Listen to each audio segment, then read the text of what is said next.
Hey, so my last video was a broad overview of the island of Lagobo, a lost world type of place in my D&D setting.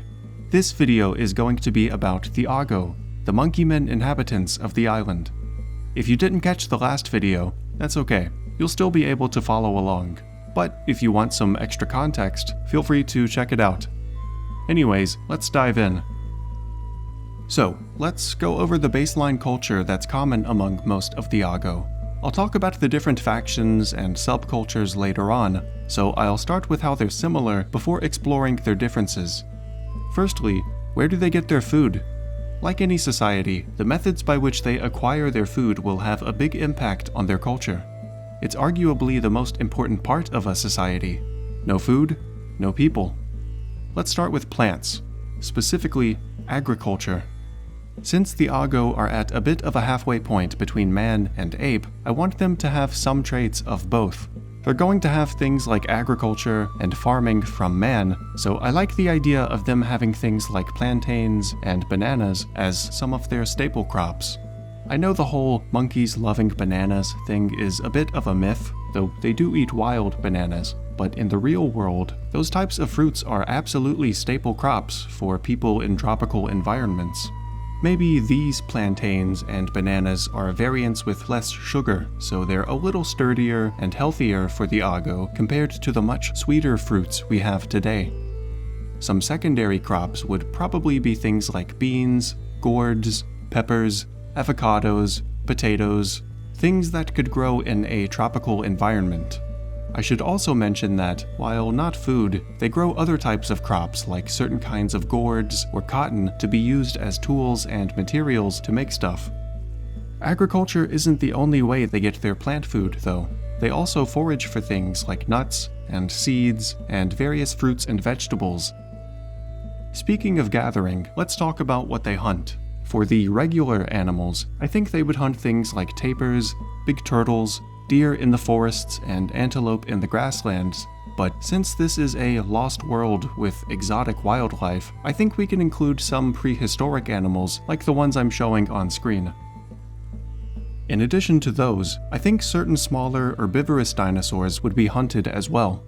The larger ones, not so much. I imagine their meat would be more like elephant meat, tough and very muscular. The Ago also, depending on their location, do a lot of fishing, whether it's spearfishing, nets, traps, any conceivable method of bringing fish to the dinner table. It is an island after all, so this includes both fresh and saltwater animals. In the last video, I covered the mythology of Chultun, a large, evil, immortal serpent with dark powers that the Ago trapped at a hefty cost. Because of the history they have with Chultun, I think many Ago cultures would consider eating snakes to be taboo. I don't think they would necessarily try to hunt snakes to extinction, but they're probably just very skeptical of them and try to keep their distance. The last thing I'll mention about food is that, while most Ago societies don't have too many options for livestock, I like the idea of the Ago that live in the highlands or mountainous regions keeping llamas like the Andean cultures in South America. Llamas and alpacas can be used for both food and wool, so they would be a big fixture of these societies. Let's talk technology. The various Ago cultures aren't a monolith, so there will be some variance with how advanced certain societies are. Around the larger cities and settlements, they have different kinds of water management systems like aqueducts, canals, chultuns, and many other ways of transporting and preserving water. Water is both essential and sacred to the Ago, so I want their water management to rival that of even the more modern places in the other parts of this world. In terms of architecture, obviously there's a Mesoamerican and South American influence, so the Ago are capable of constructing massive pyramids and temples made of stone. The technological implication of this is that they're also capable of creating quarries to cut all of that stone from the earth and then transport it to the place where they want to build things. They're able to construct things like temples, statues, plazas, arenas, courts, and not just with simple utilitarian purpose either, but with intricate artworks and designs carved into them. The Ago take great pride in their architecture, so I imagine there have been many renowned engineers and inventors throughout their history. On a smaller scale, they also make intricately designed artwork as well, detailed pottery and paintings and murals and mosaics.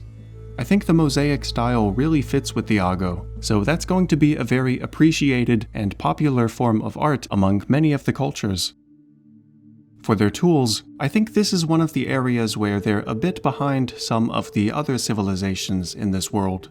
They practice some amount of metallurgy for decorative purposes, like jewelry and ornamentation, but they don't really have things like iron or steel. Most of their metalwork would be with gold, silver, copper, maybe a bit of bronze. Their weapons and tools are mostly made of wood, stone, or even certain organic materials from creatures that they scavenge. That isn't to say that they have poor weaponry, though. Like many of the Mesoamerican and South American societies, the Ago have weapons that are equally deadly and skillfully crafted to express parts of their culture. Sure, they might not be quite as effective compared to weapons made of high-quality metals by some master craftsman, but the Ago have skilled warriors that would give any challenger with more advanced weaponry a run for their money. For their social structure, I don't see the Ago as having a deeply complex social hierarchy. They have kings, queens, wealthy nobles, craftsmen, farmers, and laborers like many other civilizations. And among all those people come the usual intertwined politics, schemes, alliances, and sometimes war. Most of their cultures don't have a rigid caste or class system, but there definitely are wealthy families that have existed through generations. Some of the city-states will vary with social norms like that, but they're all more or less within a few degrees of each other on the social spectrum. Alright, let's get into the major factions of the Ago. Currently, there are 5 major cities that they inhabit, and then scattered around those cities are smaller villages, settlements, and territories. In the last video, I talked about how there was a rift among the Ago that abandoned their first city, Kalemoku, so let's start with those first. As a quick note, not all Ago originate from Kalemoku, so there will be factions that developed independently from them. I won't go into all of the details of each city's culture, so I'll just mention the things that make them unique or stand out compared to the other cities. After the split from Kalemoku, there have been a bunch of sub-factions from those people that have risen and fallen since then, but the 2 surviving groups are the cities of Nektuar and Itawaro. They have mostly similar values, but the main difference is that Nektuar considers Atsizo, the Ago warrior poet that sacrificed his life to bind Jektu into the first city, to be a god that ascended to divinity after his sacrifice.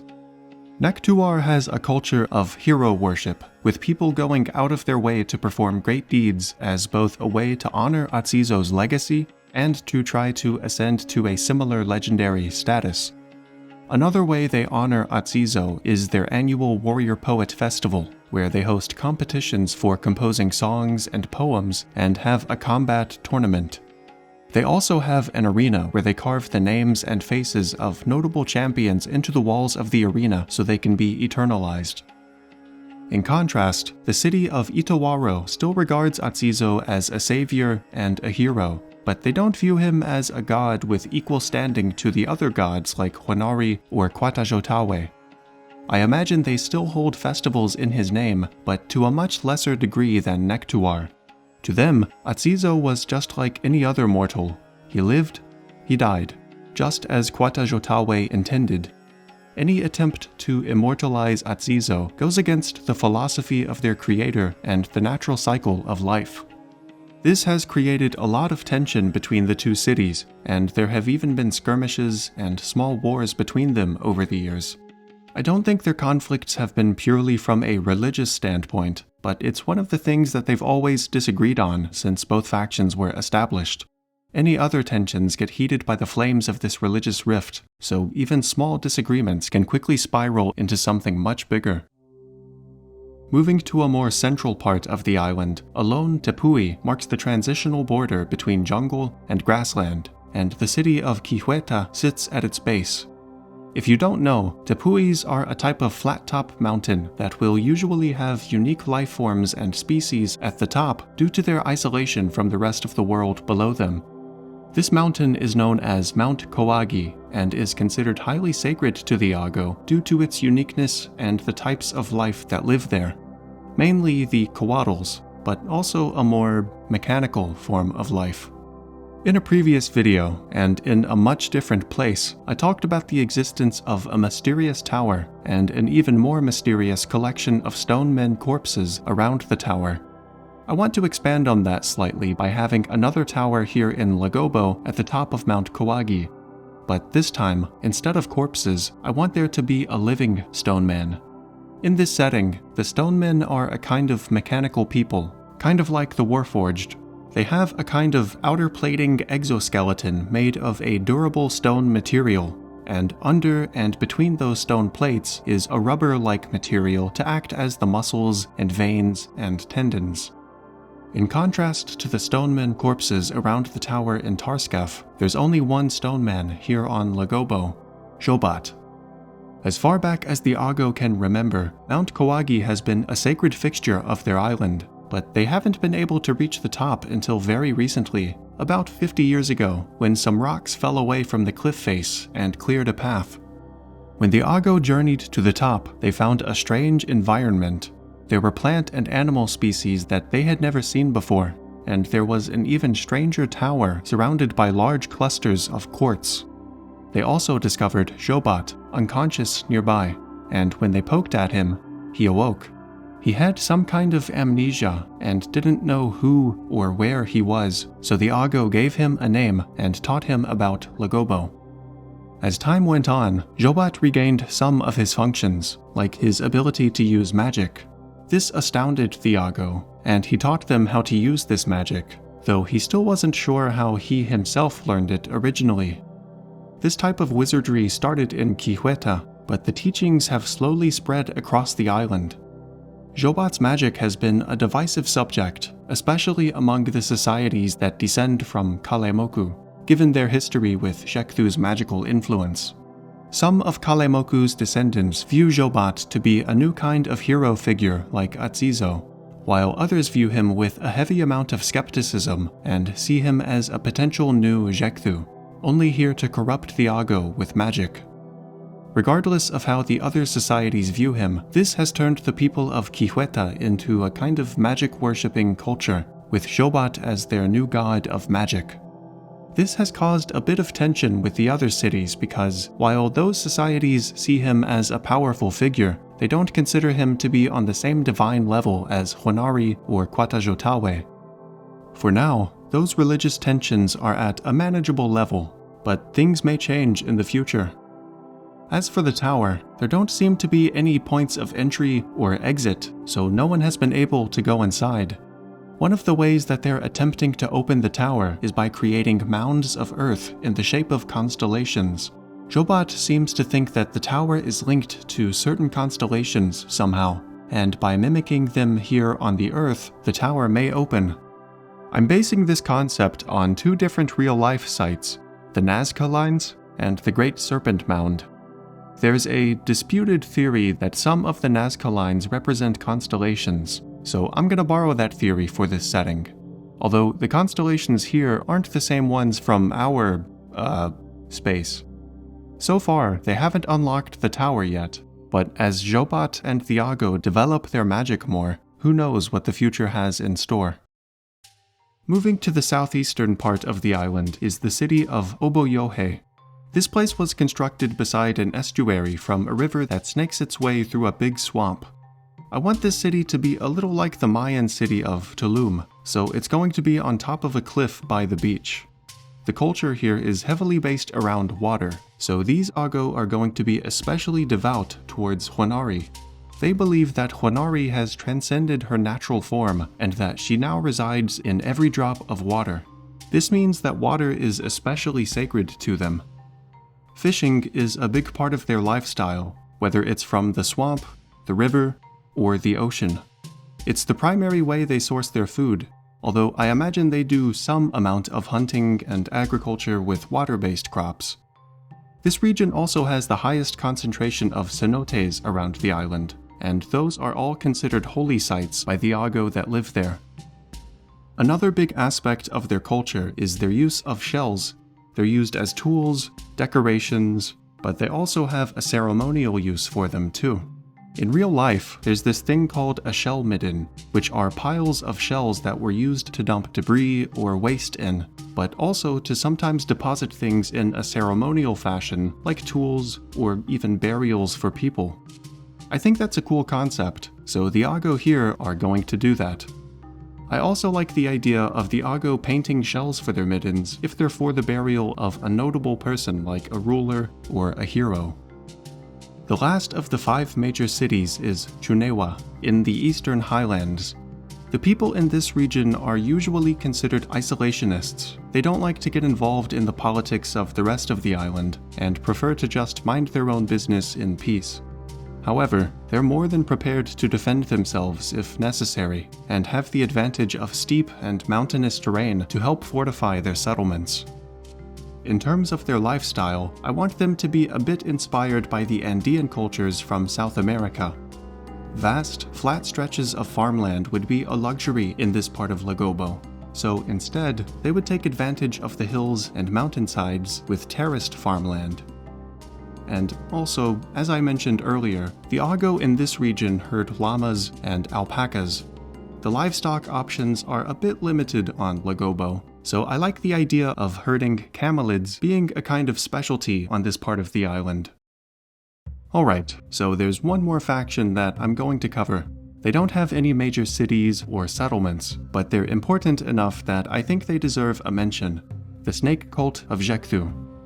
Originally, I wanted them to have a base of operations in the fallen city of Kalemoku, but I think Jekthu would want that place to be like his own private retreat since he's imprisoned there. So instead, members of his cult live out in the fringes and edges of society, in the dark corners and undesirable spots where they can grow their influence like weeds, undisturbed. I think they would sometimes make pilgrimages to Kalemoku, but I doubt that they would stay long, or else risk Jekthu's wrath for bothering him. Since Jekthu's original sin was cheating death, a lot of the powers that he grants his cult are in that kind of necromancy sphere of magic. Many of their powers and spells involve causing harm or damage, or inflicting pain in cruel ways. One of the main prices for these powers, aside from being cast out by society, is the development of reptilian features on their body. Their irises turn yellow, and their pupils go from round to slit. Patches of their fur get replaced with scales, and they grow venomous fangs. The more of Jekthu's power that they accept, the more they begin to resemble him. This is one of the reasons they have to hide themselves from society. As they gain more power, it becomes more recognizable on them. They aren't exactly a unified faction with an organized structure, but rather more like an insurgency network with cells scattered around the island, all receiving vague signs and orders from Jekthu. Their main goal is to disrupt the natural order of life on the island as a form of revenge for Jekthu being punished by Quatajotawe. This includes things like desecrating holy sites and burials, assassinating important figureheads of the different Ago societies, developing their powers in hopes of one day unbinding and freeing Jekthu, and many other activities that defy Quatajotawe. Okay, so I think that's going to do it for the Ago culture. If you have any thoughts or questions about them, or even ideas to expand on them, I'd love to hear about it. Thanks for watching.